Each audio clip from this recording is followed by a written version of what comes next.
Ladies and gents, how you keeping? Hope you're all having an absolutely fantastic day. This video here is another volume 2 actually of my 5 Blindbuy Regrets.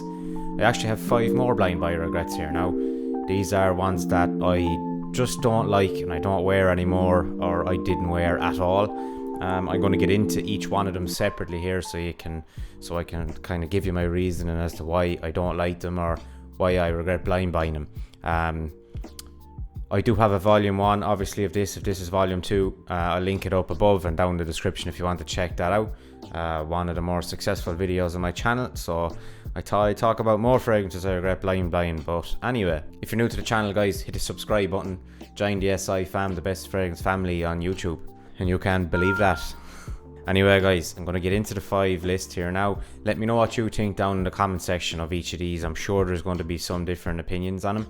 People are going to disagree with me, and that's fine. It's all subjective, so I'll be interested to hear what you have to say, and if there's any that you regret blind buying, let me know down in the comments anyway. And sure, drop a like on the video if you want to be really nice. Right, so the first one here anyway is Pure Tonka by Thierry Mugler. So I really don't think this is a fragrance for me. I would appreciate this on another person. Definitely, I do think it would suit a particular type of person, but for me, it's not really one. It's very heavy, and I think there's something about heavy fragrances that I just don't like. In my last one of these lists, actually, Dior Homme Parfum was on it, and I think that's the reason it was so popular, the video, because people are so shocked to see that I didn't like Dior Homme Parfum. More about that to come on the channel anyway, but so Pure Tonka is very heavy. So the main accords in it are cacao, tonka bean and coffee, so extremely heavy and extremely thick, and it's kind of like what you feel, you know, that feeling you get when you eat a really rich slice of chocolate cake and you just have enough after 2 bites. That's the kind of feeling I get from this. The scent isn't bad, but it's just too heavy and lasts too long, and it's too thick in my opinion. I really don't like it personally. I wouldn't mind smelling it off someone else, but it's just, that's the feeling it gives me, is the feeling that you get when you take 2 bites out of a really rich chocolate cake and you just have enough. It's just too rich, and that's that's the downfall of Pure Tonka. There's lots more fragrances in this line that I'd recommend, like Pure Havane or Pure Malt. I also never got to try Ultra Zest myself, which I was very disappointed about. It's been discontinued and it's no longer available. But yeah guys, Pure Tonka, one I regret buying, and I don't think I've even worn it once, to be honest. I just tested it out and it's just here gathering dust. 50 bean down the drain. Okay guys, so number 2 on the list, L'Eau de Say Pour Homme Intense.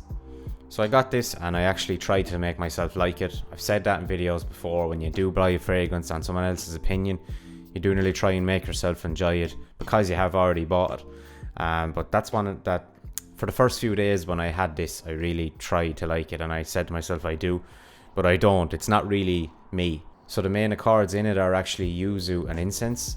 So yuzu is one of the main accords you get from Invictus Aqua 2016. I'm not sure if it's in the 2018 version, but Invictus Aqua is mainly based around yuzu, and it's one that I'm not a massive fan of. I have a bottle of Invictus Aqua 2016 there. Yuzu is very generic in my opinion, and incense along with it. They're just both harsh fragrances. Some people would actually say that this could smell like Axe, a bottle of Axe. I do get that from this.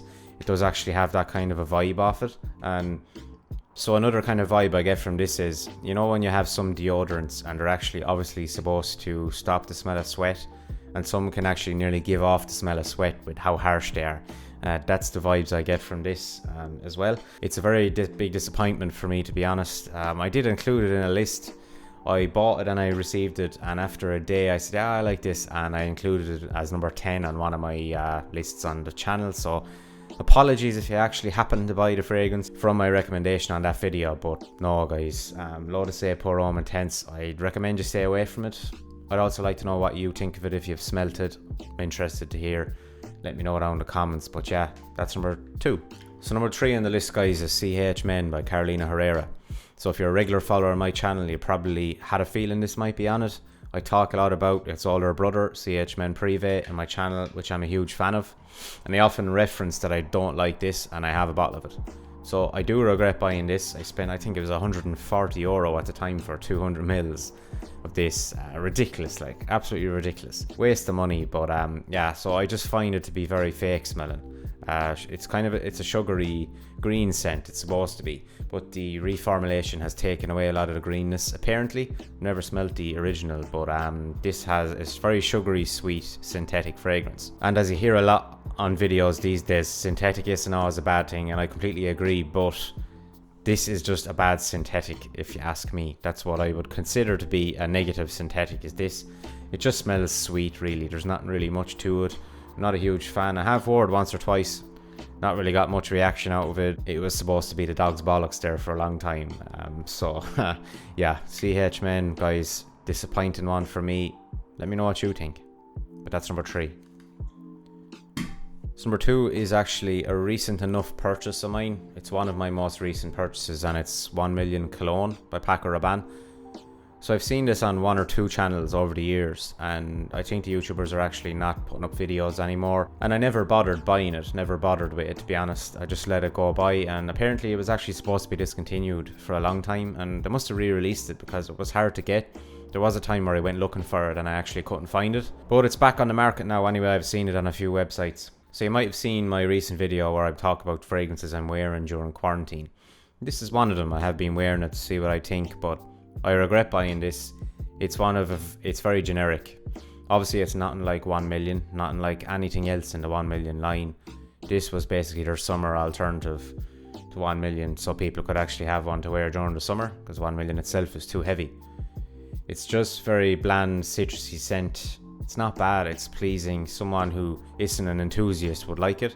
You know, I enjoy it, it's a pleasant scent, but I don't really see myself wearing it too much now anymore. I did give it a good test, and I've come to the conclusion that I'm not a huge fan. I have seen it being mentioned that this can smell like urine.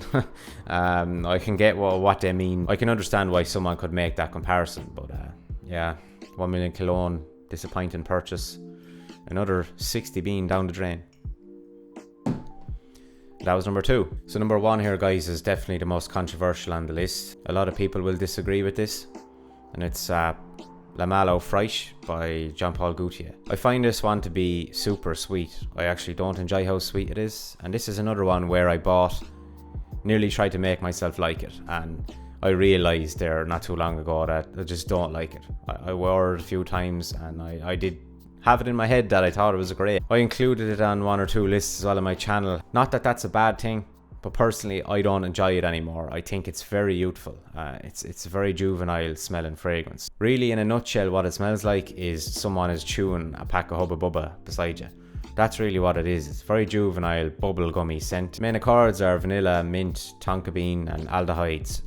And the combination of all of those, the proportion of each, make it smell like bubblegum. And it's not one I like. It's very juvenile. It's something you'd expect a child to smell like, or someone in secondary school or something like that to smell like. This is okay for someone who's not in their 20s yet, but that's the only person I'd recommend this. And now I know people who enjoy this because it is a very transparent, kind of an easy to wear casual scent, but personally for me it doesn't match with me and my personality, and yeah, I don't think I'm going to be wearing it too much, and that's another 50 quid down the drain. So all of this adds up, lads. Just about €250 worth of perfume here, not going to go to much use. So I'm probably going to put them up for sale or something like that. But yeah, just goes to show, guys, blind buying really adds up, and you can waste a fortune on it. €250 there will buy me a bottle of Creed Viking, just about, I think. So, you know, buy me a nice niche fragrance or 2 solid designers. So just watch out. I know everybody has to learn the hard way, really, when they're collecting, because it gets to be such a bad habit of just buying and buying and buying. They're my 5 Blindbuy regrets, my second 5 Blindbuy regrets. Let me know what you think down in the comments section. Give the video a thumbs up if you haven't already. If you got to this stage, thanks a million for watching, and see you in the next video. Take it handy. God bless.